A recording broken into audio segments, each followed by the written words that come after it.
Hi everyone, welcome to the bare minimum education. तो आज हम डिस्कस करेंगे 26 अगस्त 2022 की द हिंदू और द इंडियन एक्सप्रेस का newspaper analysis. But before I start, just want to say one thing. In case you find my videos helpful, you can let me know that by commenting below, by liking my video and also subscribing to my channel if you haven't done that.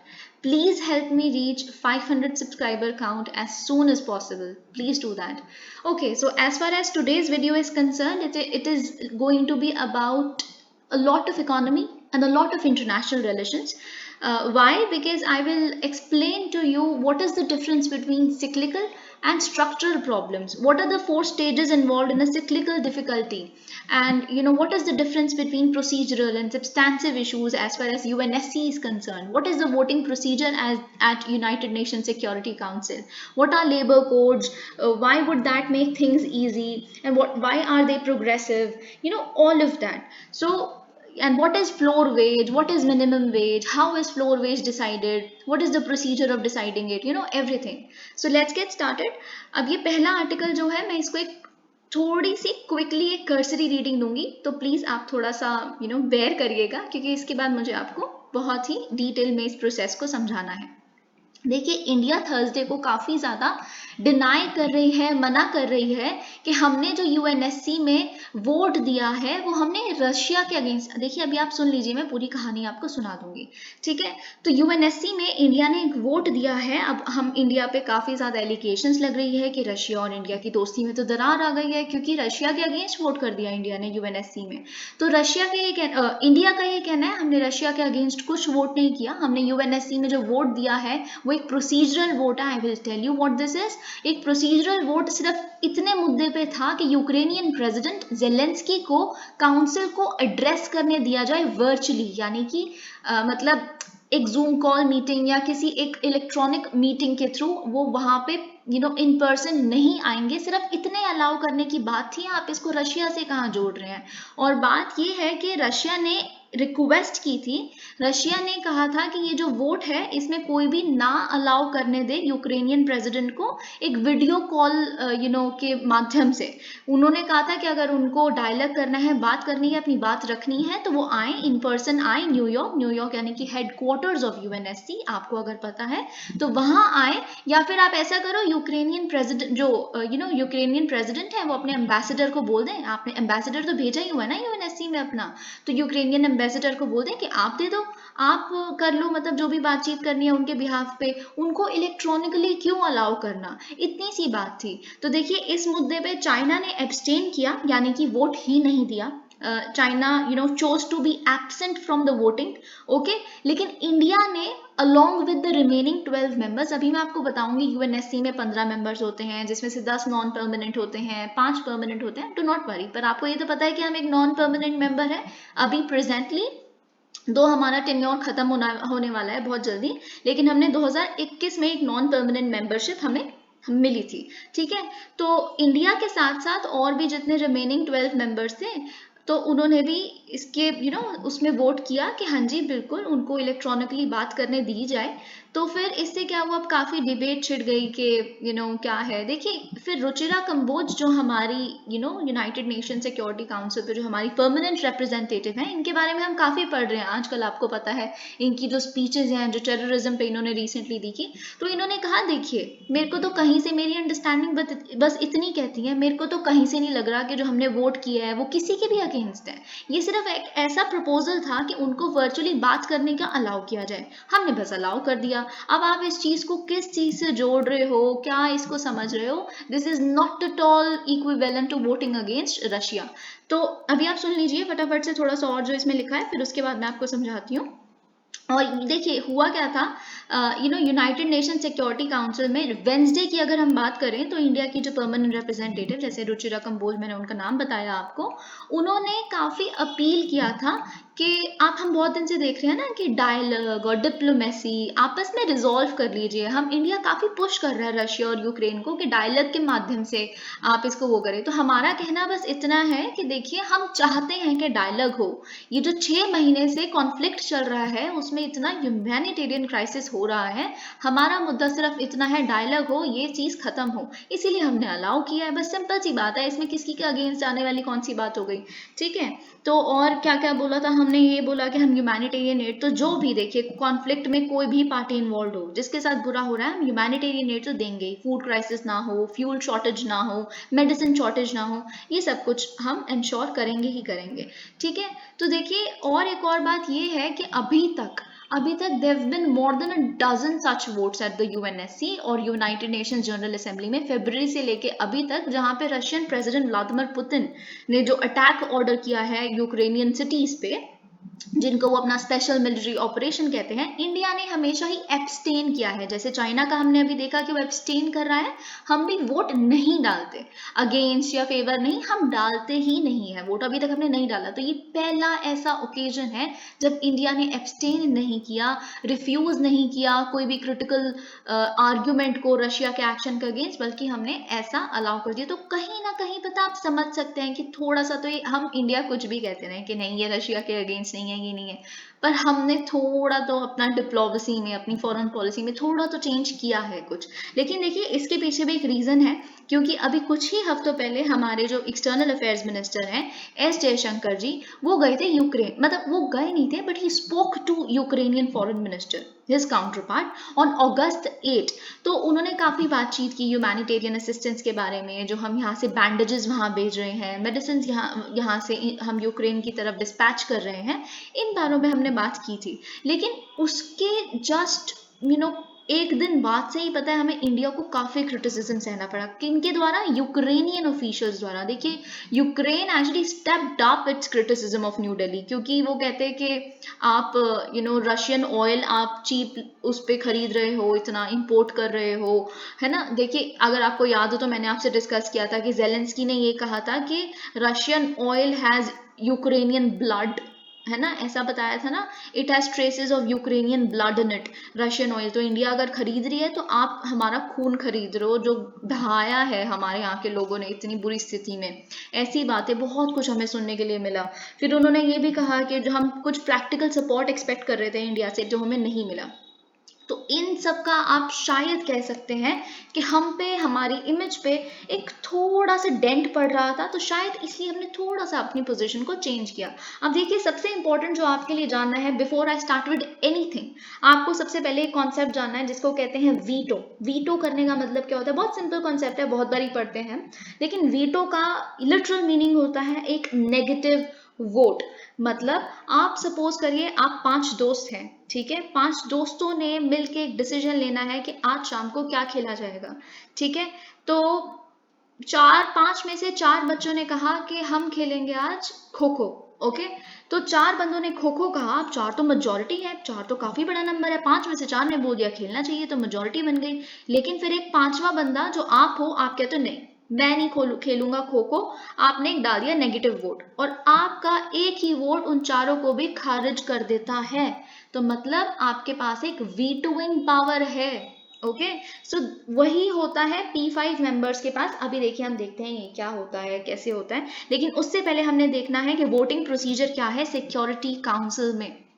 देखिए article 27 जो है United Nations charter का, ठीक है, आपको पता है United Nations जैसे हमारा कॉन्स्टिट्यूशन है जिसके हिसाब से सब कुछ चलता है, वैसे यूनाइटेड नेशंस का भी एक कॉन्स्टिट्यूशन है, एक चार्टर है जिसके हिसाब से उनका सारा प्रोसीजर चलता है। ठीक है, यूनाइटेड नेशंस चार्टर का आर्टिकल 27 और rule number 40 of the provisional rules of procedure of the United Nations, ये प्रोवाइड करता है वोटिंग प्रोसीजर को। ठीक है, तो इसके मुताबिक जो डिसीजंस लिए जाने चाहिए सिक्योरिटी काउंसिल पे, वो एक एफर्मेटिव वोट ऑफ 9 मेंबर्स द्वारा लिए जाने चाहिए, जहां पे हर मेंबर के पास एक एक वोट है। मतलब आपको पता है 15 मेंबर्स होते हैं यूनाइटेड नेशन सिक्योरिटी काउंसिल में, 10 नॉन परमानेंट, 5 परमानेंट, तो मतलब अभी हम देखेंगे कैसे, पर 9 अगर मेंबर्स वोट डाल दें एक फेवर में किसी चीज़ के, तो फिर वो डिसीजन ले लिया जाता है। लेकिन जो ये चार्टर है यूनाइटेड नेशंस का, वो डिस्टिंग्विश करता है दो तरह के वोट्स में। एक होता है प्रोसीजरल मैटर, एक होता है other matters, all other matters. ये लिखते तो ऑल अदर मैटर्स हैं, लेकिन ऑल अदर मैटर्स का मतलब है सब्सटेंसिव मैटर्स। ओके, तो आर्टिकल 27 का ये कहना है कि परमानेंट मेंबर्स को मतलब जो वोट करना है अगर एक सब्सटेंसिव डिसीजन लेने के लिए, तो concurrent vote of permanent members चाहिए। मैं आपको इसका मतलब अभी बताऊंगी, पर पहले हम प्रोसीजरल मैटर्स का देखेंगे। देखिए, जब हम प्रोसीजरल मैटर्स के केस में, पहली बात तो प्रोसीजरल मैटर्स होते क्या क्या है। देखिए, प्रोसीजरल मैटर क्या होता है, सब्सटेंसिव मैटर और प्रोसीजर मैटर में एक बेसिक डिफरेंस आपको समझना है अगर, तो ये है कि सब्सटेंसिव मैटर बहुत ही क्रिटिकल मैटर से डील करता है।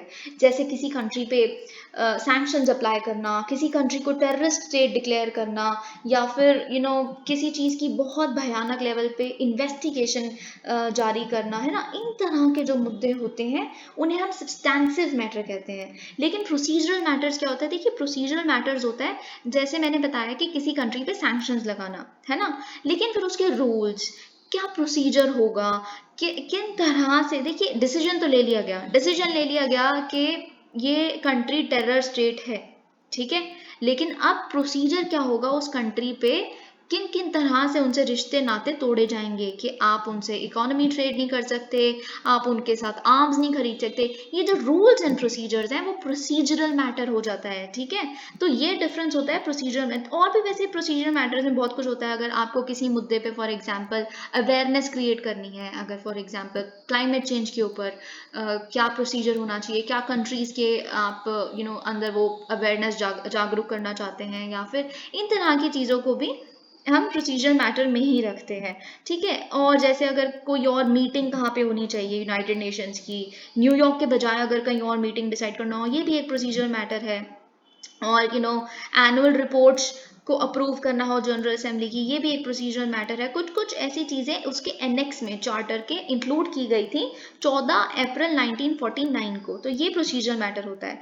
लेकिन अगर हम वोटिंग की बात करें तो देखिए क्या होता है ना, कि अगर हम प्रोसीजर मैटर्स पे वोटिंग की बात करें तो उधर कोई वीटो नहीं होता, कोई परमानेंट मेंबर वीटो नहीं कर सकता।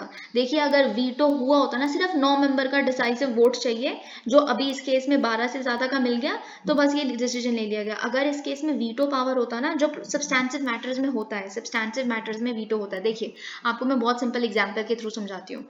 जब यूक्रेन के ऊपर ये इन्वेजन अंडरटेक किया गया, है ना, तो जब यूक्रेन के ऊपर ये इन्वेजन अंडरटेक किया गया तो एक सब्सटेंसिव रेजोल्यूशन लाया गया यूएसए द्वारा। यूएसए ने उसको स्पॉन्सर किया और उन्होंने कहा कि जो ये है वो एक टेररिस्ट एक्ट है, इंपीरियलिज्म एक्ट है।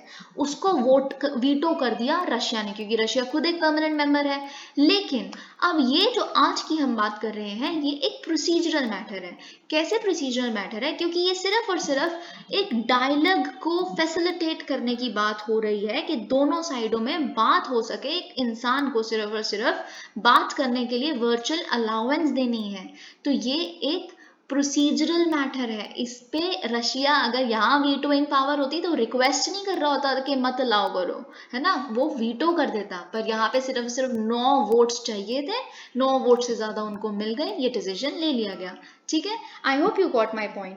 अगर हम यूएनएससी की बात करें तो यूएनएससी का अगर हम स्ट्रक्चर देखें, ये कब एस्टैब्लिश हुआ, तो वो भी मैं बता देती हूँ। देखिए, जो सिक्योरिटी काउंसिल है उसे यूएन चार्टर ने एस्टैब्लिश किया 1945 में। ये आपको पता है कि यूनाइटेड नेशंस के 6 प्रिंसिपल ऑर्गन्स हैं, उसमें से एक है, ठीक है। अब एक तो ये हो गया, तो जो बाकी 5 है वो कौन से हैं, जनरल असेंबली मतलब यूनाइटेड नेशंस जनरल असेंबली, फिर है ट्रस्टीशिप काउंसिल, फिर है इकोसॉक यानी कि इकोनॉमिक एंड सोशल काउंसिल, फिर है आईसीजे यानी कि इंटरनेशनल कोर्ट ऑफ जस्टिस, फिर है यूनाइटेड नेशंस सेक्रेटेरिएट मतलब जो एडमिनिस्ट्रेटिव मैटर्स वगैरह में हेल्प करता है, files and papers and documents, है ना, ये सब जो करता है वो सेक्रेटेरिएट होता है। अब अगर हम बात करें यूनाइटेड नेशन सिक्योरिटी काउंसिल की प्राइमरी रिस्पॉन्सिबिलिटी है कि वो मेंटेन करे इंटरनेशनल पीस और सिक्योरिटी को। जैसा कि मैंने बताया था कि इसमें 15 मेंबर्स होते हैं, 5 परमानेंट और 10 होते हैं नॉन परमानेंट, ठीक है। अब देखिए, 5 परमानेंट तो आपको पता है P5 कंट्रीज कौन सी होती है, United states, the Russian federation, France, China and United kingdom. Okay लेकिन अगर हम 10 नॉन परमानेंट मेंबर्स की बात करें तो इनको इलेक्ट किया जाता है 2 साल के लिए, है ना। हर नॉन परमानेंट मेंबर को 2 ईयर टर्म दिया जाता है। जैसे इंडिया भी अगर अभी इलेक्टेड है, इंडिया देखिए 8th टाइम के लिए इलेक्ट हुआ है यूनाइटेड नेशन सिक्योरिटी काउंसिल में as a non permanent member, है ना। तो ये हम 8th टाइम में घुसे, तो हमारा जो टेन्योर है वो 2 साल का है। और पता है क्या इलेक्ट कौन करता है? पहली बात तो जनरल असेंबली इलेक्ट करती है, वो भी रीजनल बेसिस पे। अच्छा, एशिया पैसिफिक में से एक कंट्री आ जानी चाहिए, साउथ अमेरिका में से एक कंट्री आ जाए, ताकि हर रीजन में से एक एक रिप्रेजेंटेटिव टाइम टू टाइम पे यूनाइटेड नेशन सिक्योरिटी काउंसिल में अपने मुद्दों को रख सके। ठीक है, तो ये जो हर साल ऐसा होता है कि जनरल असेंबली इलेक्ट करती है 5 नॉन परमानेंट मेंबर्स को, ठीक है, और 5 नॉन परमानेंट मेंबर्स को 2 सालों के लिए। ओके, और फिर अगर हम प्रेसिडेंसी की बात करें, देखिए आपको अगर याद होगा, मैंने अभी 1-2 दिन पहले आपसे डिस्कस किया था कि अभी अगस्त की, मतलब 1 महीने के लिए प्रेसिडेंसी मिलती है, 15 मेंबर्स में से रोटेट करता रहता है। फिर अभी जैसे अगस्त के लिए चाइना के पास है प्रेसिडेंसी, है ना। फिर सितंबर के लिए किसी और उसके पास होगी, 15 में से किसी और कंट्री के पास होगी, है ना। और लास्ट अगस्त की बात करें, लास्ट साल के अगस्त की बात, जब हमने एक बहुत बड़ा मैरीटाइम इश्यू पे भी कॉन्फ्रेंस होल्ड की थी, ये सब वगैरह आपको याद है, तो लास्ट अगस्त में थी इंडिया के पास इसकी प्रेसिडेंसी। मेरा मुद्दा सिर्फ इतना है आपको बताने का कि एक एक महीने के लिए रोटेट कर करके प्रेसिडेंसी मिलती है। Okay, let's move on to the next article. मैं अभी आती हूँ, लेकिन मुझे आपको कुछ बहुत इंपॉर्टेंट समझाना है। Okay, forex buffers ample to tackle cyclical difficulty.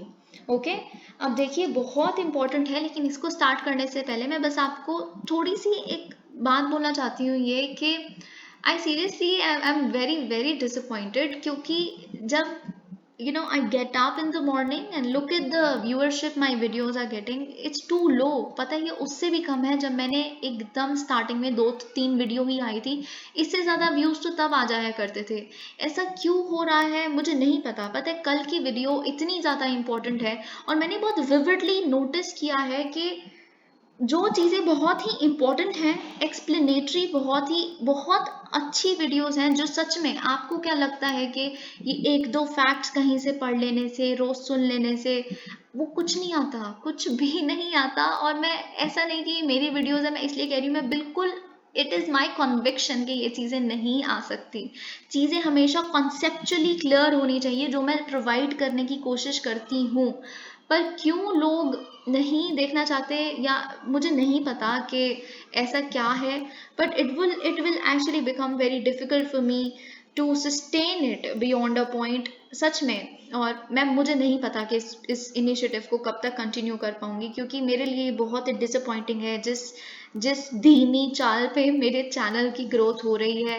तो आप, पता है, लेकिन कोई कमेंट कर देता है ना, और मुझे कोई बताता है, तो फिर हर दिन मैं उठती हूँ और मैं सोचती हूँ कि मुझे नहीं बनानी आज वीडियो, क्योंकि क्या फ़ायदा, पता नहीं कितने लोग देख रहे हैं, किसी को पता नहीं हेल्प हो भी रही है, मैं ही बस सोचती रहूँ कि हेल्प हो रही है।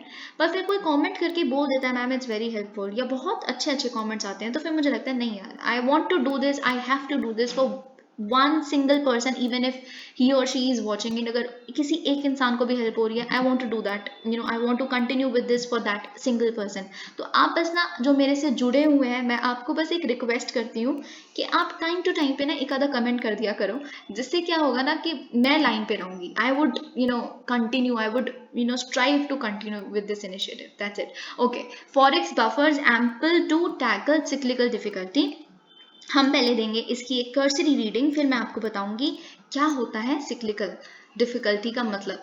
देखिए, इंडिया, आपको पता है S&P ग्लोबल रेटिंग एजेंसी है ना। बहुत सारी ग्लोबल रेटिंग एजेंसीज होती हैं, 3 इंपॉर्टेंट है, जिसमें से एक S&P है ना, जो क्या करती है, हर कंट्री को रेटिंग्स देती हैं कि इन वाली कंट्रीज का इकोनॉमिक स्टेटस ठीक है। तो जब वो स्टार रेटिंग्स देते हैं, तो उसके बिहाफ पे फिर बाकी कंट्रीज उसमें इन्वेस्ट करने के लिए आती है। अच्छी रेटिंग मिलेगी, अगर आप एक अच्छी इमर्जिंग इकोनॉमी की तरह आप साबित हो गई, तो ज़्यादा इन्वेस्टमेंट आएगी। तो ये एक ऐसी ग्लोबल रेटिंग एजेंसी है है S&P ग्लोबल रेटिंग एजेंसी, उसने कहा है कि इंडिया के पास काफ़ी अच्छा बफर है ताकि जितनी भी सिक्लिकल डिफिकल्टीज जो हम अभी फेस कर रही है पूरी वर्ल्ड इकोनॉमी या फिर वो इंटरनली भी, वो उससे बहुत अच्छे से डील कर सकते हैं। उनके पास एम्पल फॉरेक्स रिजर्व्स हैं और वो इस प्रेशर के साथ डील कर सकते हैं। और यहाँ पे ये लिखा है कि country has a strong external balance sheet and a limited external debt making debt servicing not so expensive. देखिए मैं पहले आपको ये समझा देती हूँ,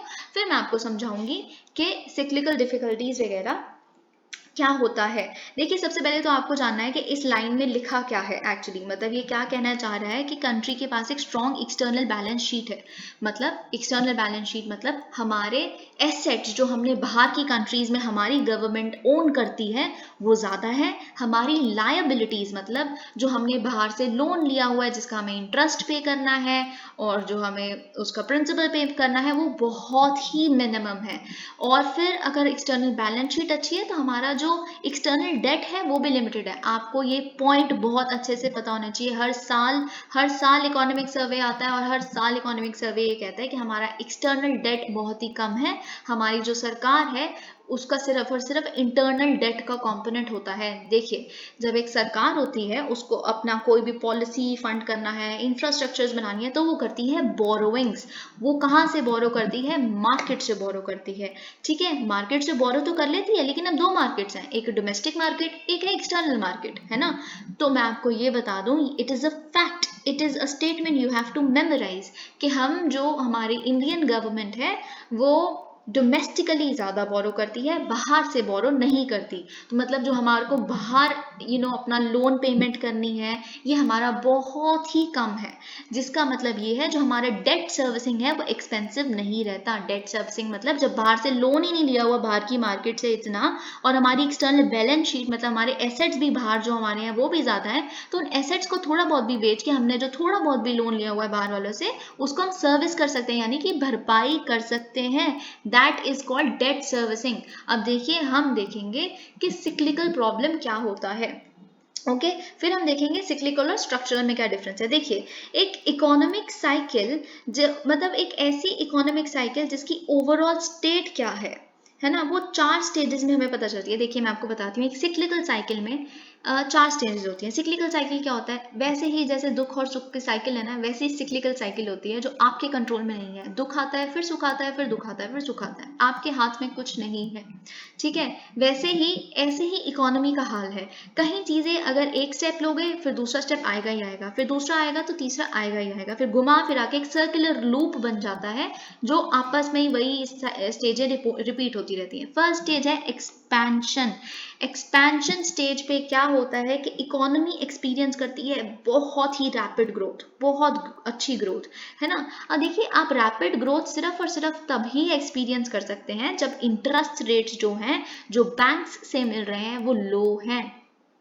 आप समझ रहे हैं क्यों? जब इंटरेस्ट रेट लो होंगे तो फिर जो बैंक लोन देगी वो कम रेट पे देगी और जो इंडस्ट्रीज हैं वो ज़्यादा लोन ले पाएंगी। ज़्यादा लोन लेंगी तो ज़्यादा प्रोडक्शन करेंगी, ज़्यादा प्रोडक्शन करेगी तो कंट्री ज़्यादा ग्रो करेगी, है ना। और इससे क्या होगा, लेकिन एक चीज़ होगी, अगर इंटरेस्ट रेट कम है बहुत ज़्यादा तो इन्फ्लेशनरी प्रेशर जो प्रेशर्स हैं वो बहुत ज़्यादा बिल्ड होने लग पड़ते हैं। जैसा हम बिल्कुल मैं रेपो रेट वाला जो बताते हो हम इतने दिन से देख रहे हैं ना, वही सेम सीन है।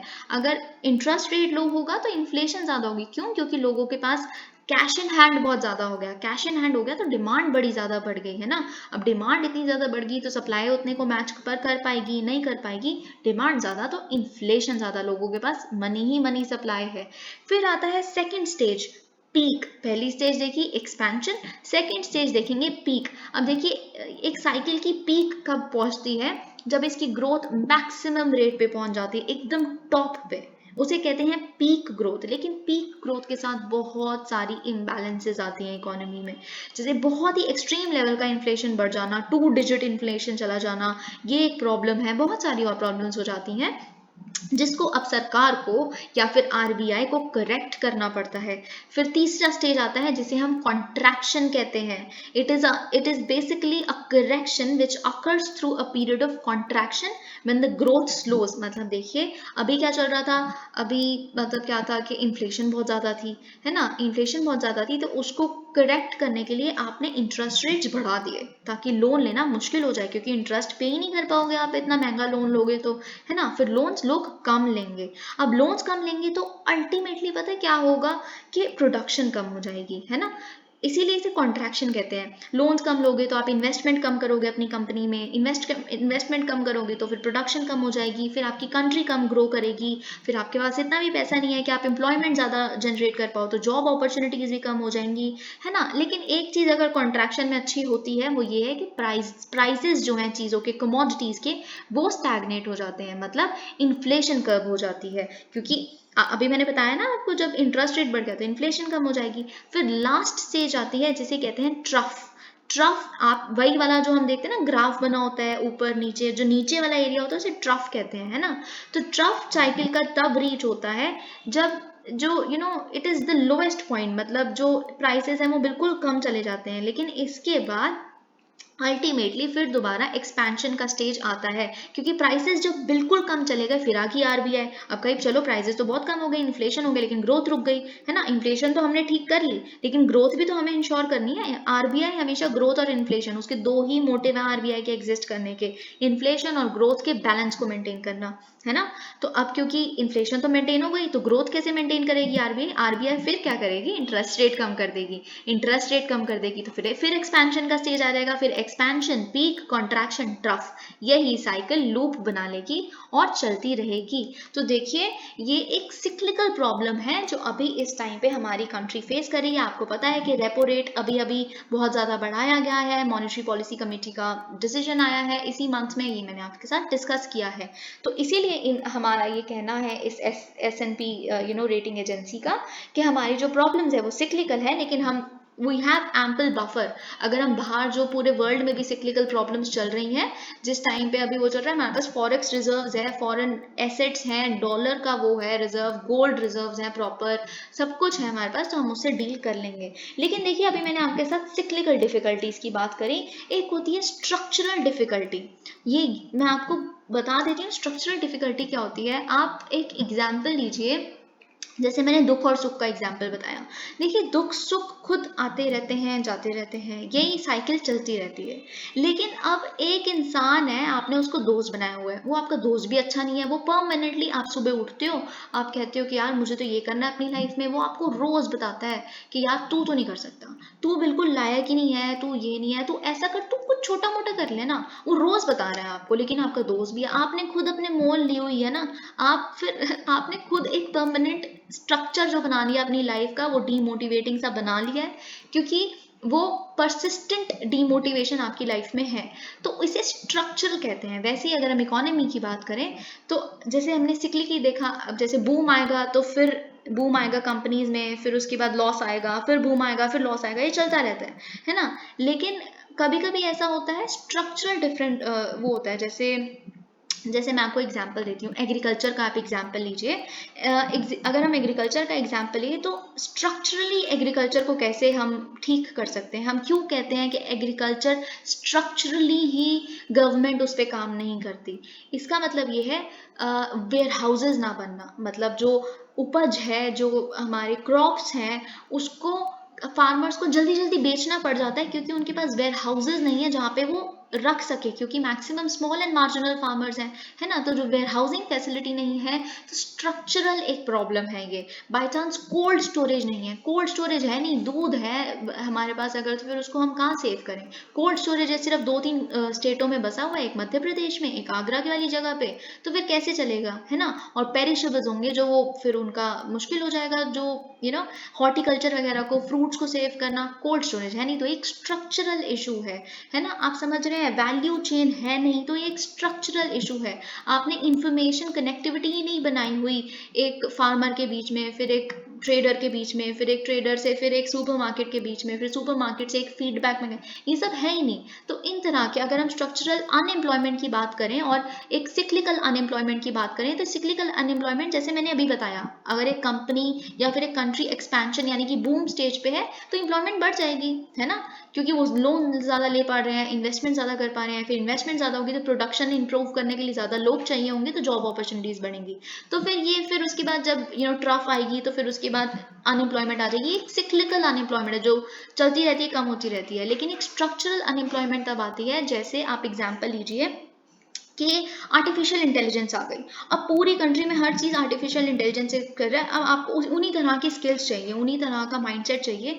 तो आप कैसे एक्सपेक्ट करते हो जो छोटे छोटे वेज लेबरर्स हैं वो आर्टिफिशियल इंटेलिजेंस वाली जॉबें कर लेंगे? नहीं कर सकते। ये एक स्ट्रक्चरल अनएम्प्लॉयमेंट क्रिएट कर देगी कि स्किल बेस ही नहीं मैच हो रहा। I hope you got my point. Okay, अभी हम देखते हैं नेक्स्ट आर्टिकल। ओके, अभी देखिए मैंने आपको बताया था कि इमरान खान जी यानी कि जो फॉर्मर पीएम है पाकिस्तान के, उनको एंटी टेरर लॉ के तहत वहाँ की पुलिस ने एक टेररिस्ट डिक्लेयर कर दिया था, क्योंकि उनकी जो स्पीचेस थी जो उन्होंने दी थी उसमें वो कह रहे थे कि मैं जजेस के ऊपर भी केस फाइल करूंगा, पुलिस ऑफिसर्स के ऊपर भी केस फाइल करूंगा, क्योंकि आप जो मेरे दोस्त हैं उनको भी थ्रेटन कर रहे हैं, मुझे भी थ्रेटन कर रहे हैं, हमारी फ्रीडम ऑफ स्पीच को इन्फ्रिंज कर रहे हैं, ये सब वगैरह, है ना। तो फिर उसके बाद वहाँ पे एंटी टेरर लॉ के तहत अगर उनको टेररिस्ट डिक्लेयर किया तो एक एंटी टेरर कोर्ट ने उनको बोल दिया कि नहीं, आप अरेस्ट से हम आपको प्रोटेक्शन देते हैं। कब तक? सितंबर 1 तक। ठीक है, आपको अरेस्ट नहीं किया जा सकता। जो भी आपके ऊपर ये चार्जेस फाइल किए गए हैं टेररिज्म के, हम उसको अभी रोकते हैं। ठीक है, तो ये सब बस देखिए, थोड़ा थोड़ा हमारे जो उसमें चल रहा है ना, हमारे नेबर्स की उसमें डोमेस्टिकली चल रहा है, हमारे लिए जानना बहुत ज़रूरी है। तो देखिए इमरान खान जी का बस ये कहना है कि आप you making fun of Pakistan, है ना। मिस्टर शरीफ, मतलब जो शहबाज शरीफ वहाँ के प्राइम मिनिस्टर हैं, he is making fun of Pakistan because आप मतलब देखिए क्या कर रहे हैं कि आप आवाज़ रोकने की कोशिश कर रहे हैं अपने ऑपोजिशन की। Indians get largest share of की यूके वीज़ाज। देखिए यूनाइटेड किंगडम में सबसे ज़्यादा वीज़ाज जो मिले हैं पिछले साल में वो इंडियंस को मिले हैं, क्योंकि इंडियंस वहाँ पे ट्रैवल के लिए, स्किल्ड वर्कर्स के लिए, स्टूडेंट्स के लिए, मतलब सबसे ज़्यादा वीज़ाज अगर किसी को मिले हैं तो वो इंडियंस को मिले हैं। Okay, it was not a very important thing, but just a UK India relation kind of thing. So this becomes important. Why? Because अभी ना ब्रेक्जिट डील आई है, तो अब ब्रेक्जिट से जब ये बाहर चले गए, जब ब्रिटेन बाहर निकल गया, तो अब इम्पोर्टेंट आ जाता है कि अभी तक तो हम इन पूरे यूरोप से डील करते थे, तो हम इनसे भी डील कर लेते थे। लेकिन अभी पता है क्या इम्पोर्टेंट है कि हम अब सेपरेटली इनके साथ अच्छे से डील करें, अपने रिलेशंस यूके के साथ सेपरेटली इंप्रूव करें। तो कुछ भी ऐसा अगर कोई अग्रीमेंट साइन होता है, दैट बिकम्स इम्पोर्टेंट हमारे लिए। तो इनफैक्ट एक एडवांटेज साबित हो सकता है, क्योंकि यूके हमारे साथ कॉम्प्रोमाइज करने के लिए अब रेडी हो सकता है, क्योंकि उसको अपनी पोजीशन सही करनी है। जैसे आपको ऋषि सुनक जी पता होंगे, जो हमारे सुधा मूर्ति जी के वो है, नारायण मूर्ति और सुधा मूर्ति जी के जो सानन लॉ है, वो अब शायद वहाँ के प्राइम मिनिस्टर बनने वाले हैं। Let's see what happens. India Bangladesh discuss river water sharing issues. All right, I think I had talked about this may be a month ago और समथिंग। तो तब मैंने आपके साथ डिस्कस किया था कि अभी आने वाली है शेख हसीना जी, इंडिया में आने वाली है एक विजिट पे सितंबर में।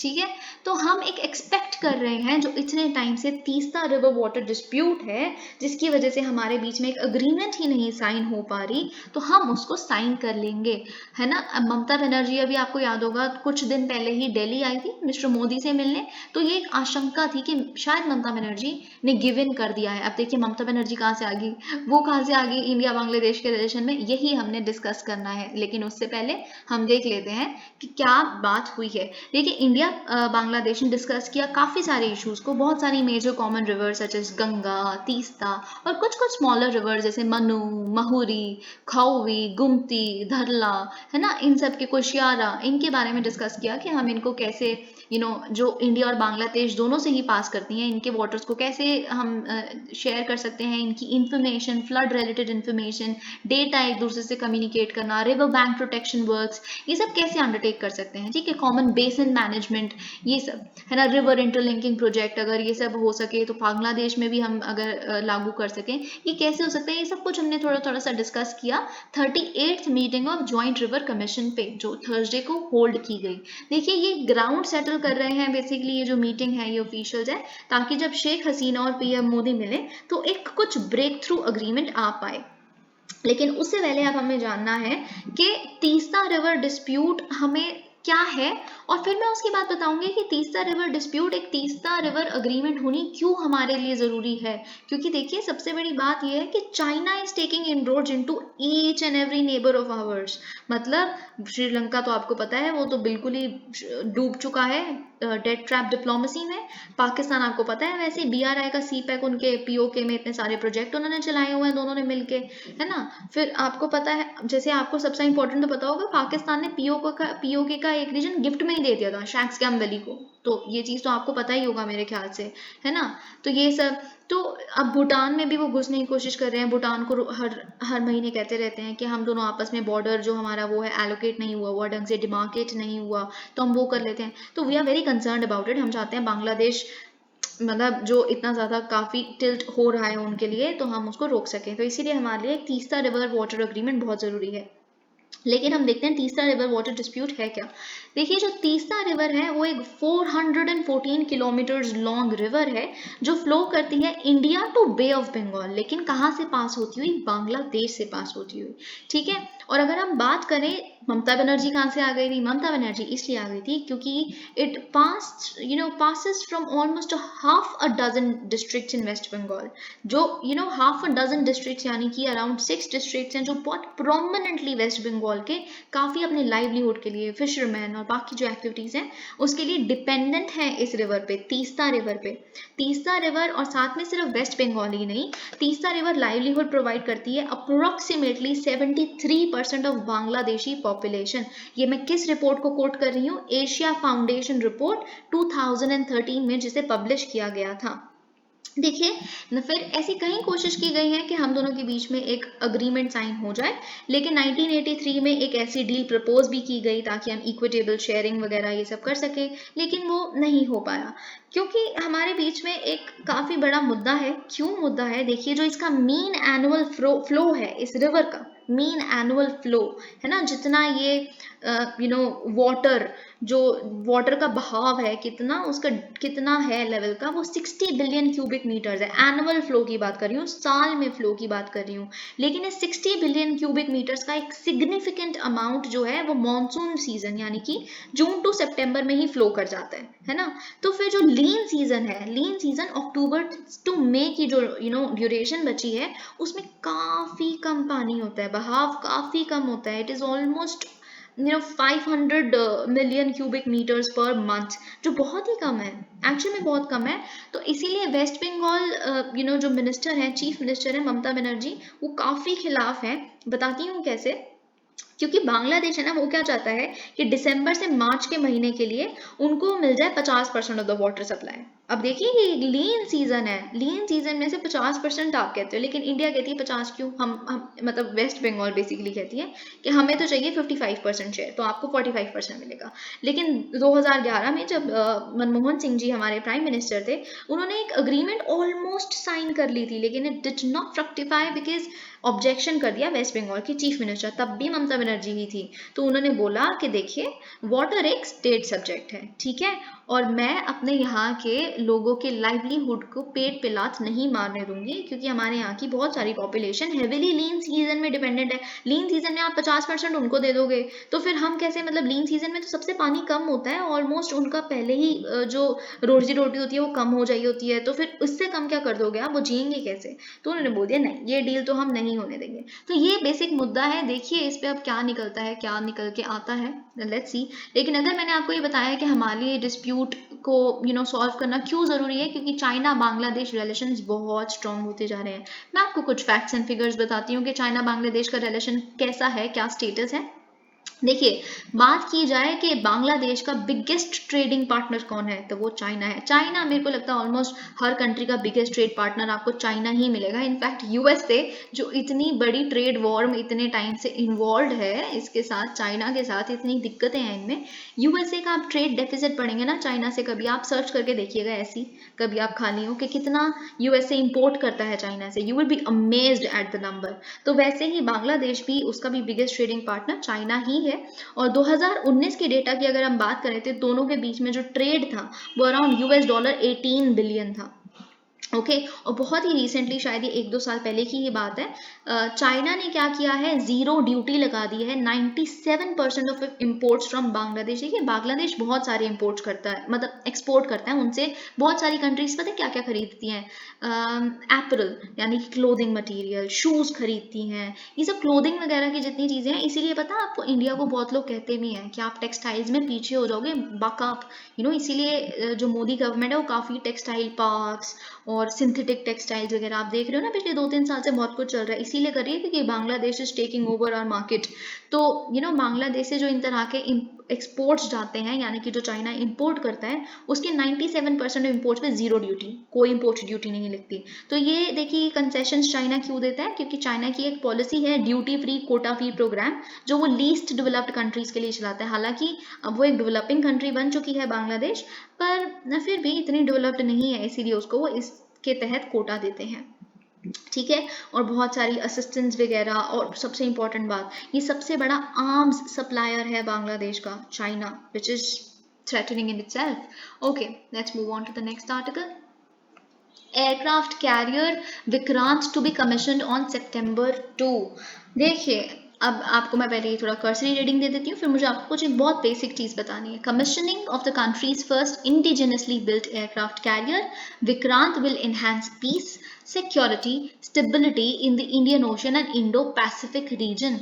आपको तो सबसे पहले ये पता होना चाहिए कि एक वेसल का कमिशनिंग का मतलब क्या होता है। कमिशनिंग का मतलब क्या होता है, मतलब एक शिप है, अगर हम कह रहे हैं कि वो कमीशन होने वाली है सितंबर 2 से, तो इसका मतलब ये है कि वो एक एक्टिव सर्विस में, नेवी की एक्टिव सर्विस में उसे इंक्लूड कर दिया जाएगा। फिर ऐसे ही डीकमीशनिंग का मतलब क्या होता है, डीकमीशनिंग का मतलब होता है वो एक्टिव सर्विस से उसको बाहर निकाल दिया गया है, now it is kind of retiring from the active service, this is called commissioning and decommissioning. तो अगर हम आईएनएस विक्रांत की बात करें, तो जैसा कि आपने पढ़ा कि ये हमारी कंट्री का सबसे पहला इंडिजिनसली बिल्ट एयरक्राफ्ट कैरियर है, तो हम थोड़ा सा इसके बारे में और देख लेते हैं। तो जो आईएनएस विक्रांत है, ये it is the first aircraft carrier which is totally built in India, है ना। तो पर कहाँ, कौन सी कंपनी ने इसे बिल्ड किया है, it has been built by Cochin Shipyard Limited, यानी कि CSL, जो कोची यानी कि केरला में स्थित है। किसके लिए इन्होंने बनाया है, इंडियन नेवी के लिए बनाया है। सबसे सबसे ज्यादा इंपॉर्टेंट, अगर मैं आपको, बहुत ब्यूटीफुल है, पता नहीं ये इंपॉर्टेंट है या नहीं है, I can not say anything about it, पर इसका मोटो वेरी वेरी अट्रैक्टिव, इसका मोटो है इस शिप का, जय में समयुधि स्पर्धा, मतलब ये एक ऋग्वेद से लिया गया है। ये जो फ्रेज है, ये ऋग्वेद का फ्रेज है, जिसकी ट्रांसलेशन करें तो हमें पता चलता है, I defeat those who fight against me, मतलब मैं उस हर इंसान को, हर दुश्मन को हरा दूंगा जो मेरे से लड़ाई करेंगे। Beautiful right. तो फिर अगर हम इस कैरियर की बात करेंगे तो इट इज 262 मीटर लॉन्ग, और इसका जो वाइडेस्ट पार्ट है, जो वाइडेस्ट पार्ट जैसे कि आप ये देख सकते हैं, ये 62 मीटर है, और इसकी डेप्थ 30 मीटर है, ये सब वगैरह। मतलब इसकी सबसे इंपॉर्टेंट बात है कि इसके 14 डेक्स हैं, 14 डेक्स हैं इन टोटल।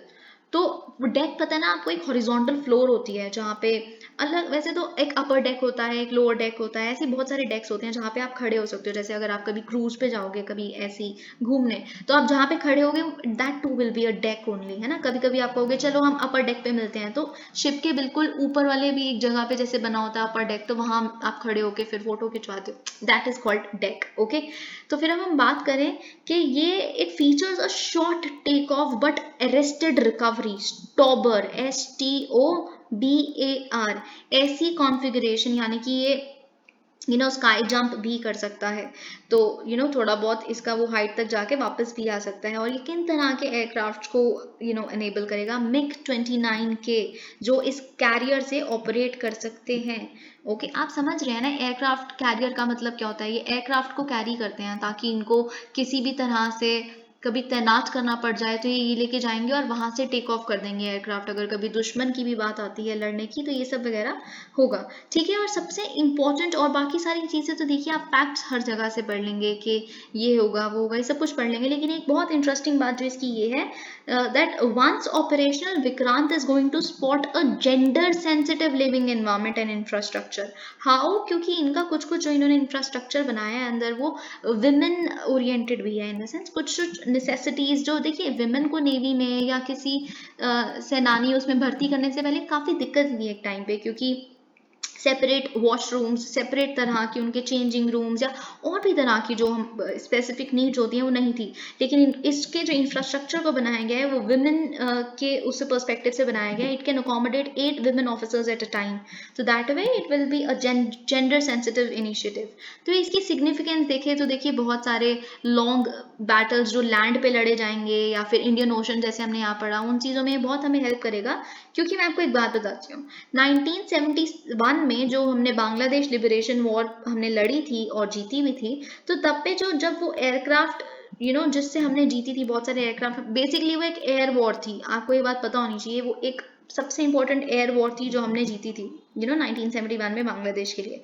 तो वो जो एयरक्राफ्ट जहाँ जिस शिप में थे ना, जिस वेसल में थे, वो भी INS विक्रांत ही था। तो इससे पता चलता है INS विक्रांत काफ़ी सक्सेसफुली स्ट्राइक कर सकता है स्ट्रेटेजिक टारगेट्स को, है ना। जैसे हमने ईस्ट पाकिस्तान में उन्होंने अंदर जाके मतलब काफ़ी एयरक्राफ्ट ने उनको हरा दिया था। तो लेकिन जो अभी वाला INS विक्रांत है ना, वो मतलब ये तो डीकमीशन हो गया जो मैं 1971 वाला बता रही हूँ, क्योंकि उन्होंने ब्रिटेन की नेवी में, इंडियन नेवी में इतने साल सर्व कर लिया, इट काइंड गॉट रिटायर्ड। लेकिन अब जो INS विक्रांत बना है वो हमने यहीं बनाया है, इंडिया में ही। तो मतलब उसी के मॉडल पे बनाया है जो हमारे पास पहले हुआ करता था। Okay, this is labour codes, पर इसको डिस्कस करने से पहले मैं अभी और जितनी चीज़ें हैं उनको डिस्कस करना चाहूँगी आज के न्यूज़पेपर में, क्योंकि शायद थोड़ा सा लेंथी हो सकता है।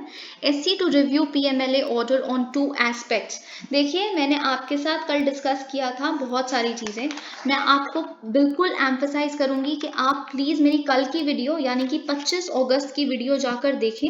अगर उसमें मैंने रिव्यू पिटिशन क्या होता है, रिव्यू पिटिशन का प्रोसीजर क्या है, ओपन कोर्ट्स क्या है, डेथ पेनल्टी के केस में हमेशा ओपन कोर्ट्स क्यों होंगे, ऐसा कौन सा सुप्रीम कोर्ट का 2014 का केस है जो इस चीज़ को, इस प्रोविजन को प्रोवाइड करता है, क्यूरेटिव पिटिशन क्या है, फिर उसके बाद क्या प्रोसीजर होता है क्यूरेटिव पिटिशन का, और ये सब कुछ कौन सा आर्टिकल है, article 137 of the Indian constitution. ये बहुत सारी चीज़ें हैं जो मैंने कल की वीडियो में डिस्कस की हैं। अगर आप पूरी वीडियो नहीं देख सकते तो मैं आपको बोलूँगी, मैं अटैच कर दूंगी आई कार्ड में, और मैं आपको कहूँगी कि आप 20 मिनट से लेके 45 मिनट तक की, 20 मिनट से 45 मिनट का जो ड्यूरेशन है उसके बीच में मैंने ये सब कुछ समझाया हुआ है। कौन कौन से ग्राउंड्स पे ये पिटिशन फाइल की गई है, रिव्यू पिटिशन, ये भी समझाया है। तो आप प्लीज़ प्लीज़ जाके समझिए, आप बहुत कुछ सीखेंगे। मुझे नहीं पता कि जो चीज़ें एक्चुअल में आपको काम आने वाली है, आप उन चीज़ों को क्यों नहीं देखना चाहते। आप उन चीज़ों को देखते हैं जो कभी आपको पेपर में नहीं मिलेगी, and I state that with conviction. बहुत ही rare chances, the things are evolving like anything. अब इतना इजी नहीं रह गया कुछ भी। Please try and take advantage of such material if that is available. Okay, so okay, अभी देखते हैं कि क्या हुआ है। सुप्रीम कोर्ट ने क्या कहा है थर्सडे को। उन्होंने अग्री कर लिया है कि जी हाँ ठीक है, हम दो एस्पेक्ट्स को रिकंसिडर करेंगे PMLA के, ठीक है, जुलाई 27 की जो हमने जजमेंट देखी उसमें।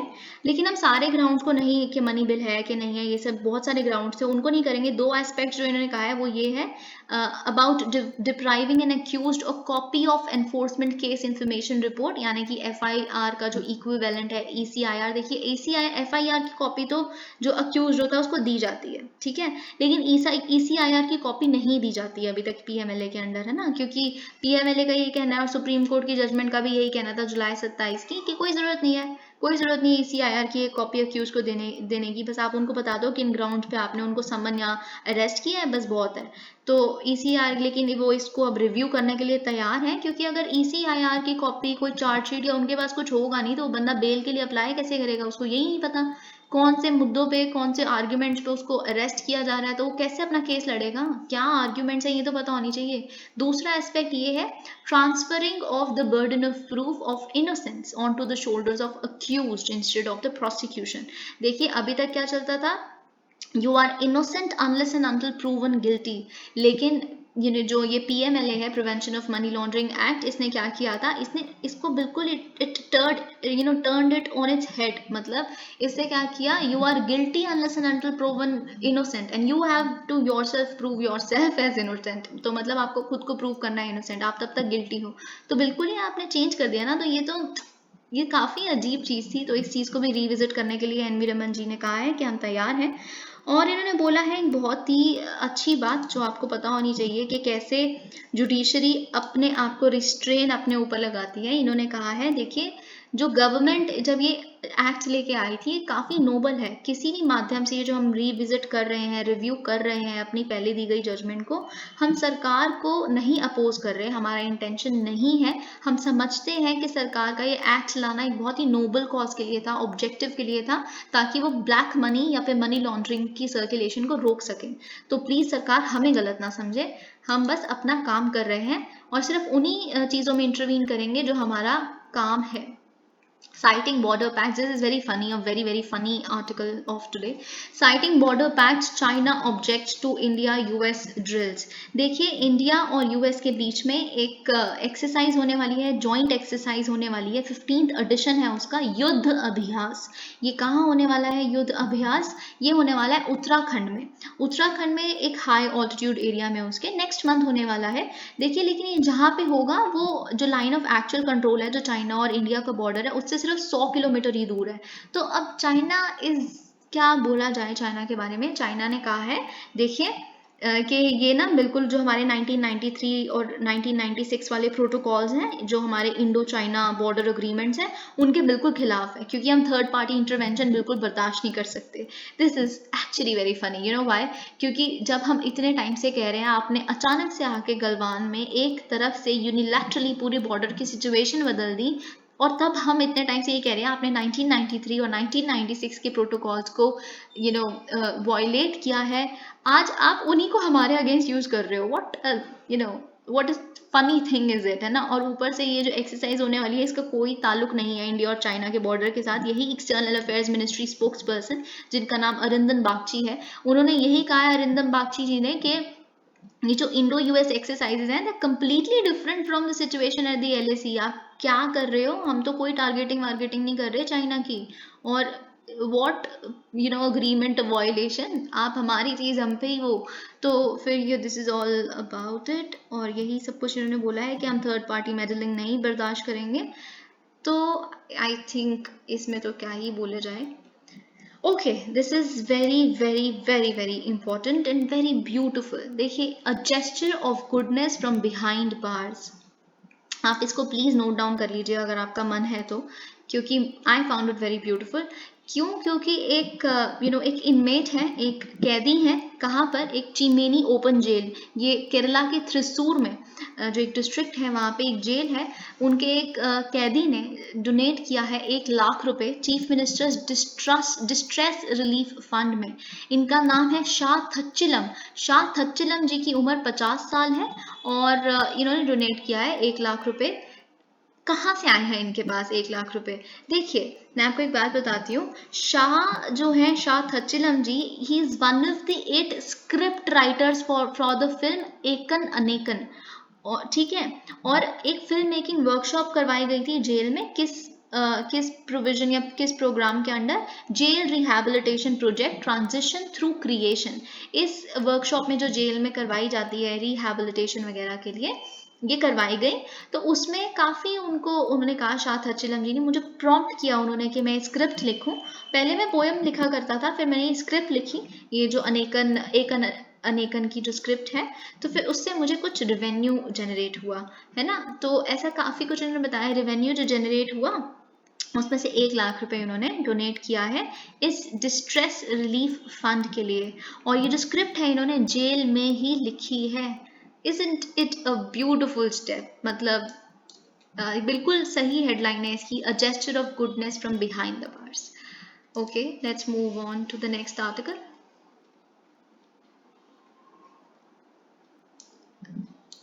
Alright, this is about, okay, सबसे पहले तो हमें ये जानना है कि एससी ने, जो मैंने कल कहा था बिल्किस बानो केस के बारे में, उन्होंने सुनने के लिए मान गए हैं कि हम अपने उसको जब बहुत सारे लोगों ने पिटिशन फाइल की, जैसे कपिल सिब्बल जी और महुआ मोइत्रा वगैरह इन लोगों ने भी की है, तो सुप्रीम कोर्ट ने थर्सडे को कहा है कि गुजरात गवर्नमेंट आप हमें रिस्पांस दीजिए इस पिटिशन पे, जिसने आपकी ये जो आपने रेमिशन करके, मतलब रेमिशन वगैरह ये सब कुछ मैंने समझाया हुआ है। मैं 17 अगस्त की वीडियो आज भी लिंक कर दूंगी, कौन सी 1992 रेमिशन पॉलिसी, कौन सी 2014 की रेमिशन पॉलिसी, ये सब कुछ है वो, उसमें सब कुछ मैंने समझाया है बहुत डिटेल में। तो उसमें उन्होंने ये कहा Gujarat government has to tell कि ये जो आपने रेमिशन ग्रांट की है 11 कॉन्विक्ट्स को 2002 गुजरात राइट्स केस में, बिल्किस बानो गैंगरेप में के केस में, ये क्या है, मतलब किस ग्राउंड्स पे आपने की है, रिप्लाई करो आप, हम तो बीच में पहले पढ़ेंगे नहीं, आपने जो पिटिशन में जो आपके खिलाफ एलिगेशंस लगी है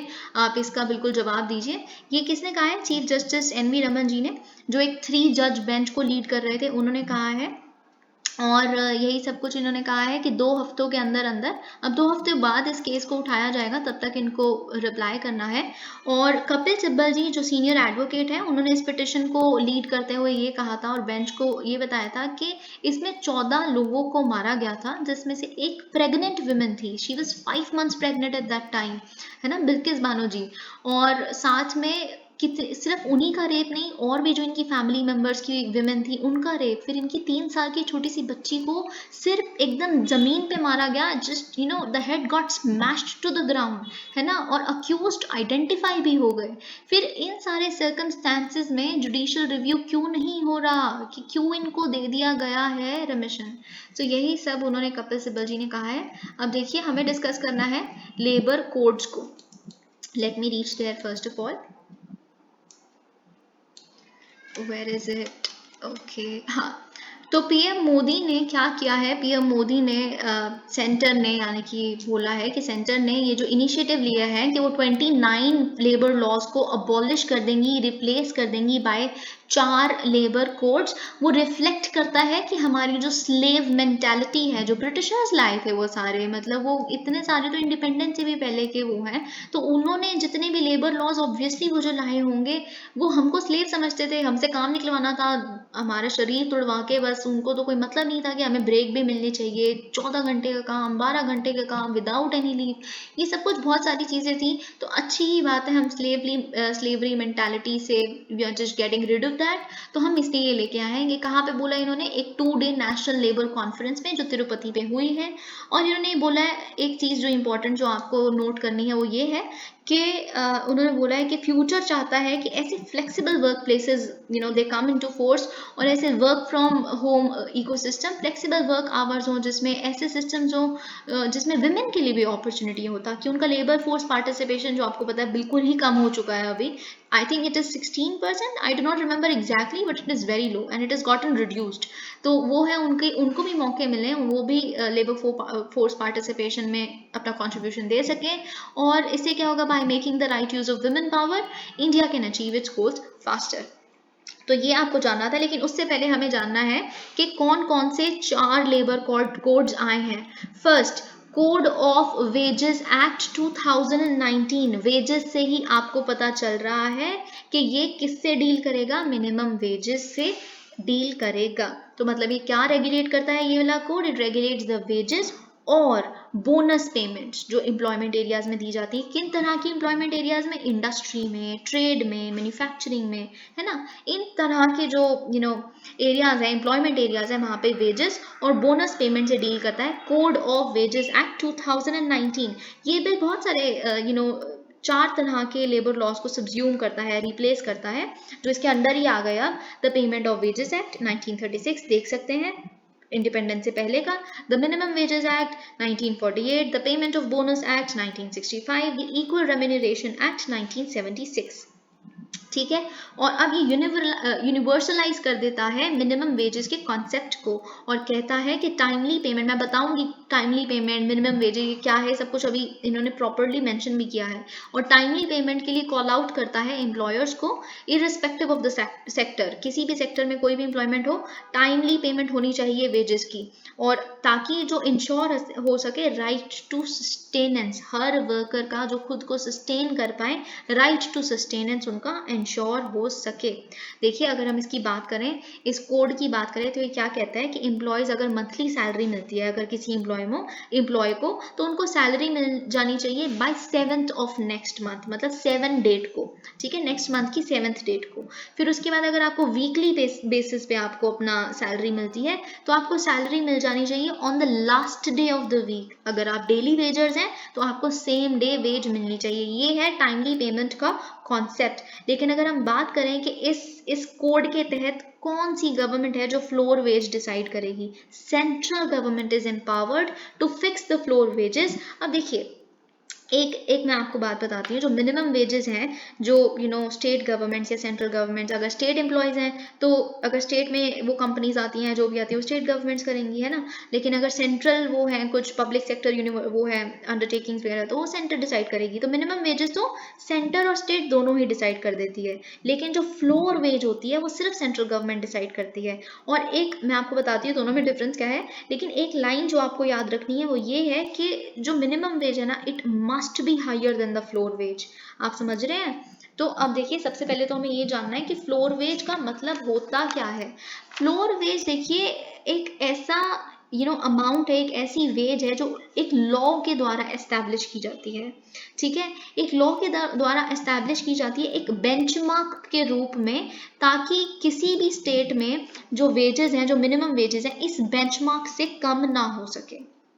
अब देखिए जो बेंचमार्क है ना, यहाँ पे भी सरकार ने कहीं पे बोला है, आई एम नॉट श्योर कहाँ बोला है, तो कहीं पे इन्होंने बोला है कि हम बहुत सारी कंडीशंस को देखेंगे फ्लोर वेज डिसाइड करने से पहले।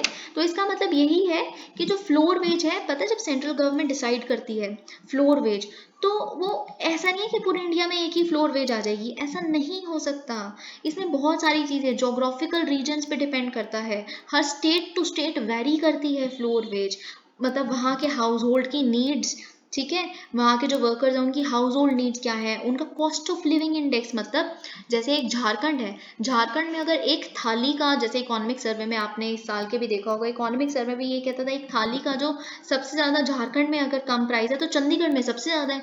तो आप चंडीगढ़ और वहाँ की झारखंड की जो वो है सेम तो नहीं रख सकते फ्लोर वेज। तो कॉस्ट ऑफ लिविंग कितनी है एक पर्टिकुलर रीजन में, है ना, उनके बच्चों के लिए एडुकेशन अगर उनको इंश्योर करनी है तो उसमें कितना पैसा जाएगा,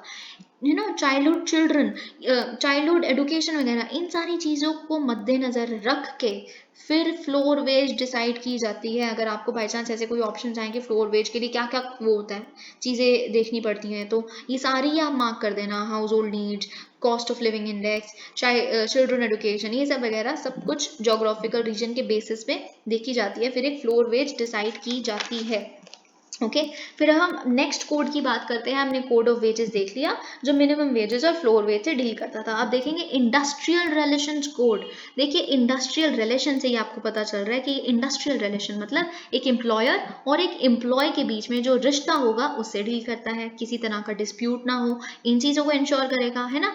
तो अगर हम industrial employment standing orders act 1946 की बात करें तो वो ऑब्लिगेटरी बनाता था एम्प्लॉयर्स के लिए, उन एम्प्लॉयर्स के लिए जिनकी एक इंडस्ट्री है, कि जहाँ पे भी 100 या 100 से ज़्यादा वर्कर्स होंगे तो उनको क्लियरली उन तरह के ओनर्स को डिफाइन करना होगा कि क्या कंडीशंस होगी एम्प्लॉयमेंट की, क्या कंडक्टिव रूल्स होंगे वर्कमैन के लिए, किन तरह से आपस में आप सॉल्व कर ले। पता है ये बहुत ही ज़्यादा industrial employment standing orders act जो था ये काफ़ी स्ट्रिक्ट वो बना देता था एम्प्लॉयर्स के लिए। वो हमेशा, पता है इनकी मेंटालिटी क्या थी इन ऑर्डर्स की, कि हमेशा जो कैपिटलिस्ट है यानी कि हमेशा जो ओनर है एक एस्टैब्लिशमेंट का वही गलत है, और हर उसमें जो डिस्प्यूट सेटलमेंट होता था उसमें जीतते ही सिर्फ वर्कर्स थे। तो आप पता है ये भी नहीं कर सकते, टू बी वेरी ऑनेस्ट, पता आप ये भी नहीं कर सकते कि एक एम्प्लॉयर ही हर चीज़ में गलत है। ऐसे तो एम्प्लॉयर ने पता है क्या करना शुरू कर दिया, उन्होंने 100 है ना, 100 और 100 से ज़्यादा वाले वर्कर्स के भी ये सारे रूल्स अप्लाई होते थे, हर इंडस्ट्रियल एस्टैब्लिशमेंट 100 से कम, वो 99 95 पे आके रुक जाते थे, ताकि इन तरह के जो स्ट्रिक्ट रूल्स वगैरह हैं इनसे डील ना करने पड़ जाए। तो कहीं ना कहीं हरासमेंट थी एम्प्लॉयर्स की। आप समझ रहे हैं ना मेरी बात? तो इसीलिए ये जो नया कोड आया है इसने उसको थ्रेशोल्ड को बढ़ा दिया है। अब ये जिन तरह की स्ट्रिक्ट वो वगैरह है वो अप्लाई होंगी जहाँ पे 300 या 300 से ज़्यादा वर्कर्स एम्प्लॉयड हैं, ठीक है। और ये 300 वर्कर्स यानी कि मतलब जो पिछले किसी दिन में, पिछले 12 मंथ्स में किसी भी दिन अगर 300 से ज़्यादा वर्कर्स थे तो आपके ऊपर ये लग सकते हैं, ये जो रूल्स वगैरह इसके अंदर आते हैं, ठीक है। तो I hope you got my point. तो इसमें एक और चीज़ है जो लीगल स्ट्राइक से डील करती है। लीगल स्ट्राइक मतलब किन कंडीशंस पे लीगल स्ट्राइक कर सकते हैं जो वर्कर्स हैं, ये सब वगैरह, ठीक है। तो कोई भी पर्सन जो एम्प्लॉयड है एक इंडस्ट्रियल एस्टैब्लिश में, अगर वो एक स्ट्राइक पे जाना चाहता है तो वो एक 60 डे नोटिस के बिना, मतलब 60 दिन पहले ही एक नोटिस अगर नहीं दे देता तो स्ट्राइक पे नहीं जा सकता। या फिर अगर जो उनका केस है ऑलरेडी पेंडिंग है किसी ट्राइब्यूनल में, है ना, या फिर नेशनल इंडस्ट्रियल ट्राइब्यूनल के अंदर ऑलरेडी है तो आप नहीं जा सकते स्ट्राइक पे तब तक। और कब नहीं जा सकते? अगर जैसे कोई भी एक प्रोसीडिंग कंक्लूड हो गई ट्राइब्यूनल में, है ना, या फिर कोई भी कोर्ट में भी डिसीजन आ गया, तो उसके 6 दिन बाद तक, conclusion of such proceeding, 6 days after the conclusion of such proceedings तक भी आप नहीं जा सकते। और अगर हम पब्लिक यूटिलिटी सर्विसेज की बात करें तो ऐसी इंडस्ट्रीज हैं जो पब्लिक यूटिलिटी सर्विस जैसे हेल्थ केयर वगैरह इसेंशियल सर्विसेज हैं। ट्रांसपोर्ट एक इसेंशियल सर्विस है। अब पूरे आप उसमें रेलवे रोक दोगे या फिर आप बिल्कुल ट्रांसपोर्ट बंद हो जाएगा, कनेक्टिविटी खत्म हो जाएगी, हेल्थ केयर रुक जाएगा, तो कैसे काम चलेगा? ये तो इसेंशियल सर्विसेज। अगर ऐसी कोई सर्विस में आप हो, आप स्ट्राइक पे जाना ऑलमोस्ट यहाँ तो बहुत ही पहले आपको देना पड़ेगा, एक 6 weeks का नोटिस पहले दो, है ना। बहुत सारी चीज़ें और हैं। और एक इस तहत रीस्किलिंग फंड भी बनाया गया है इस कोड के अंडर। रीस्किलिंग क्या होता है? देखिए, आप इमेजिन करिए कोविड-19 के दौरान बहुत सारे वर्कर्स थे, वो उनको काम उनका छूट गया। अब 1-2 साल तक उनको कोई काम नहीं मिला, वो अपनी स्किल्स भी भूल गए, और 1-2 साल में जिन तरह की जॉब की रिक्वायरमेंट थी वो भी इवॉल्व हो गई। तो उनको थोड़ा सा, वो पहले थोड़े बहुत तो स्किल्ड थे लेकिन अब स्किल की थोड़ी ज़रूरत वो है, थोड़ा अनटच भी हो गई, इसलिए उनको रीस्किल करा जाता है इन रीट्रेंच्ड वर्कर्स को जिनको जॉब से निकाल दिया गया था। तो इनके लिए एक रीस्किलिंग फंड भी बनाया गया है जिसमें जो एम्प्लॉयर है, एम्प्लॉयर भी कॉन्ट्रीब्यूट करेगा। कितना करेगा? An amount equal to 15 days last drawn by the worker. उनकी सैलरी में से 15 दिन का जो वो उनकी सैलरी है जो वो अपने एम्प्लॉय को देते हैं, उसमें से एम्प्लॉयर वो करेगा। फिर एक होता है सोशल सिक्योरिटी कोड बिल, है ना। सोशल सिक्योरिटी कोड जो है वो एक नेशनल सोशल सिक्योरिटी बोर्ड को रेकमेंड करता है, जिसके अंदर बहुत सारी चीज़ें डिसाइड की जाएंगी, पॉलिसीज़ बनाई जाएंगी अनऑर्गेनाइज वर्कर्स के लिए, गिग वर्कर्स के लिए, प्लेटफॉर्म वर्कर्स के लिए, है ना। और इसमें ये भी बोला है कि जितने भी जो एग्रीगेटर्स हैं या कॉन्ट्रैक्टर्स हैं जो एम्प्लॉय करते हैं गिग वर्कर्स को, उनको कंट्रीब्यूट करना पड़ेगा 1 to 2% of their annual turnover to social security, है ना। सोशल मतलब सेफ्टी फॉर वुमेन, या फिर क्लचेस वगैरह हैं, ये सब वगैरह उनको करना पड़ेगा। देखिए, गिग वर्कर्स आप समझते हैं ना, गिग वर्कर्स अच्छी एम्प्लॉयमेंट भी जनरेट हो सकती है गिग वर्कर्स में, और बुरी भी। अगर आप एक फ्रीलांस कंटेंट राइटर हैं, या फिर आप कुछ भी एक फ्रीलांस काम करते हैं, कोई एक प्रोजेक्ट लिया आपने, सिर्फ प्रोजेक्ट बाय प्रोजेक्ट बेसिस पे आप काम करते हैं, है ना, इंडिपेंडेंटली, तो आप एक गिग वर्कर हैं। अब गिग वर्कर तो फ्लिपकार्ट, अमेजन डिलीवरी पर्सन भी होते हैं। तो गिग वर्कर की डेफिनेशन है वो काफ़ी ज़्यादा वाइड है, काफ़ी कुछ आता है उसके अंदर, है ना। तो अब तो वैसे गिग वर्कर्स के लिए भी काफ़ी पहली बारी बात की गई है किसी लॉ में, तो क्योंकि such is the kind of employment that is getting generated। फिर लास्ट कोड है occupational safety, health and working condition. देखिए, ये बेसिकली डिफाइन करता है इंटरस्टेट माइग्रेंट वर्कर्स को। मतलब ऐसे कौन से वर्कर्स इंटरस्टेट माइग्रेंट वर्कर होते हैं? जो वर्कर है वो is come on their own from one state and obtained employment in another state and who is earning up to rupees 18,000 a month। तो सबसे इंपॉर्टेंट चीज़ तो ये है कि इंटरस्टेट माइग्रेंट वर्कर्स को डिफाइन किया गया है पहली बार, ठीक है। और मतलब बहुत सारी चीज़ें ऐसी इसमें हैं कि एक जर्नी अलाउंस भी उनको मिलनी चाहिए, है ना, उन वर्कर्स को। अगर बाई चांस आप उनको बुला रहे हो टेम्परेरली, उन वर्कर्स को एक लमसन अमाउंट ऑफ फेयर भी मिलना चाहिए बाय द एम्प्लॉयर, है ना। इन तरह की चीज़ें ये डील करता है। अब हम लास्टली देख लेते हैं इंडियन एक्सप्रेस में एक एडिटोरियल को। देखिए, इंडियन एक्सप्रेस में भी कुछ खास नहीं आया, सब कुछ बहुत ही पॉलिटिकल सा है। देखते हैं कि कैसे उसमें आया है। ओके, लेकिन इसमें बहुत ही ये चीज़ मैं आपको बता दूं कि कोर्ट्स के बारे में बताया कि पेंडेंसी ऑफ जो केसेस हैं वो कैसे इंप्रूव हो रही हैं और कैसे किन तरह के केसेस को जल्दी जल्दी लिया जाना चाहिए। तो इसमें ये कुछ लिखा है कि एकेडमिक कम्युनिटी ने भी इंडियन सुप्रीम कोर्ट में आज तक बहुत सारे तरह के एलिगेशंस लगाए हैं। बहुत सारे लॉयर्स भी यही कहते हैं कि जो केसेस हैं वो बहुत सारे पेंडिंग हैं, ये सब वगैरह। देखिए जो आर्टिकल 136 है कॉन्स्टिट्यूशन का, it allows almost anybody to file a challenge to the Supreme Court against any order और जजमेंट ऑफ एनी कोर्ट। इसकी वजह से जब हर कोई अलाउड है, हर अगर हाई कोर्ट ने डिसीजन लिया, डिस्ट्रिक्ट कोर्ट ने डिसीजन लिया, उसके बाद आप अगर एक अपील फाइल कर ही सकते हो सुप्रीम कोर्ट में आर्टिकल 136 के तहत। पेंडेंसी ऑफ केसेस तभी तो 71,411 है ना सुप्रीम कोर्ट में। तो देखिए आपको ना, अगर हम बड़ी बड़ी ऐसी मोनोटोनस चीजें पढ़ते हैं, पेंडेंसी ऑफ केसेस ठीक है, पर पता भी तो होना चाहिए इतनी पेंडेंसी है क्यों सुप्रीम कोर्ट में। बाकियों का रीजन कुछ और है, बाकी जगहों पे अगर लॉ सूट्स वगैरह ये लैंड एक्विजिशन वाली जगहों पे पड़े हैं, अलग मैटर है। लेकिन अगर हम बात करें सुप्रीम कोर्ट में इतना पेंडिंग क्यों है, क्योंकि आर्टिकल 136 एग्जिस्ट करता है। तो उसमें से ये जो 71,000 पेंडिंग केसेस है उसमें से 53 तो ऐसे हैं जिनके लिए ऐसे केसेस पेंडिंग है जिसमें कॉन्स्टिट्यूशन बेंच केसेस हैं। मतलब कॉन्स्टिट्यूशन बेंच केसेस कौन से होते हैं, जिसमें कम से कम 5 जजेस बैठेंगे इकट्ठे और वो आंसर करेंगे इंपॉर्टेंट क्वेश्चंस को जो कॉन्स्टिट्यूशनल प्रोविजंस पे बेस्ड है, कॉन्स्टिट्यूशन की इंटरप्रिटेशन पे बेस्ड है ना। तो इसी इन तरह के केसेस भी बहुत सारे पेंडिंग है। तो देखिए, लेकिन अभी पता है क्या हुआ है, एनवी रमन जी क्योंकि रिटायर होने वाले हैं, इसलिए उन्हें रिटायर होने से पहले आज ही वो रिटायर हो रहे हैं इवनिंग में, फ्राइडे, राइट। तो यही उन्होंने कहा है कि इसमें से जो 25 हैं, 53 कॉन्स्टिट्यूशन बेंच केसेस में से जो 25 हैं, they will be heard from August 29 onwards. और उनके लिए भी बहुत सारी स्ट्रिक्ट डेडलाइंस बना दी गई हैं, टाइमलाइंस बना दी गई हैं। तो तब तक तो चीफ जस्टिस हमारे नेक्स्ट है U Lalit ji, he will be presiding as the chief justice of India. तो एंड इज ऑल्सो, आपको पता होगा कि वो हाई कोर्ट ऐसे वाले रूट से नहीं आए, सुप्रीम कोर्ट जज, हाई कोर्ट ऐसे वाले किसी रूट से नहीं आए। जो यू ललित जी हैं एक डायरेक्ट रूट से आए थे, he is a direct appointee. वो पहले एक सॉलिसिटर भी रह चुके हैं, एक सीनियर एडवोकेट रह चुके हैं, एक सीनियर एडवोकेट से उनका प्रमोशन हुआ है सीधा यहाँ से। आप समझ रहे, तो उनको एक ज़्यादा नॉलेज है कि किस तरह से टाइमलाइंस वर्क करनी चाहिए। अगर लॉयर्स को बोला गया है कि आप शॉर्ट सबमिशंस करिए और टाइमलाइन और टाइम स्केड्यूल्स को उसमें रखिए, तो वो अपना काम निकलवा पाएंगे और भी आसानी से, क्योंकि उनको पता है कि एग्जैक्टली एक एडवोकेट का मेंटालिटी क्या होती है, क्योंकि वो रह चुके हैं।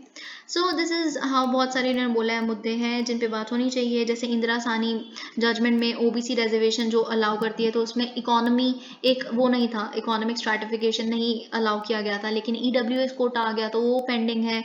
आधार जजमेंट पेंडिंग है, ये सब कुछ उनकी वैलिडिटी पेंडिंग है। तो इन्होंने कहा देखते हैं कि कैसे सब कुछ देखा जाएगा। Thank you so much.